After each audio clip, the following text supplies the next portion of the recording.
өглөө бүр сонсох үс. Аз жаргал бол ирээдүйд хийхээр хойшлуулсан зүйл биш. Аз жаргал бол таны одоо хийж байгаа зүйлс юм. Энэ дэлхий дээр аз жаргалыг нэмэгдүүлэх ганц л арга байдаг. Энэ бол бусдаа хуваалцах. Хүний аз жаргал гай дотгор өөрийнх нь ааш төрөх хувь зайнаас адилхан хамааралтай. Хувь зайныхаа илгээсэн бүхнийг бид сэтгэлийн хөдөлгөөнөөс хамааран янз бүрээр үнэлцгээдэг. Үзэн ядалтыг үүсгэсэн хүн л зөвхөн үүнээсээ л айдаг. Өгөхсдийн нэгэн адил бид бүгдээрээ айдаг атлаа мөнхийн юм шиг аяглаж юм бүхнийг хүсдэг. Мэдлийн хүрээнээс хальж гарсан зүйлд итгэхэд бэрх.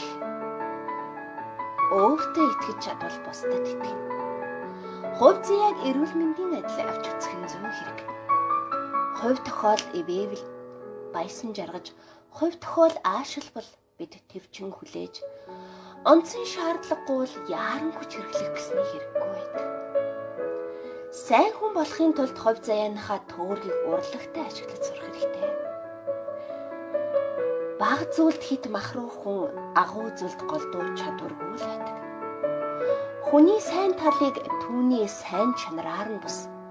Харин тэр яаж сайн чанараараа бусдыг байлдан дагуулж өөр зүйлд ашиглаж байгаагаар нь үнэлцэх хэрэгтэй.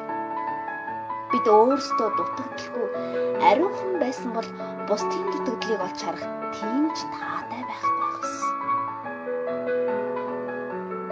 Ам хэлээрээ бас ажил үйлсээрээ л шамдах хэрэгтэй. Зөрүүд зан тэнгүүдийн хаяглал гэдэг.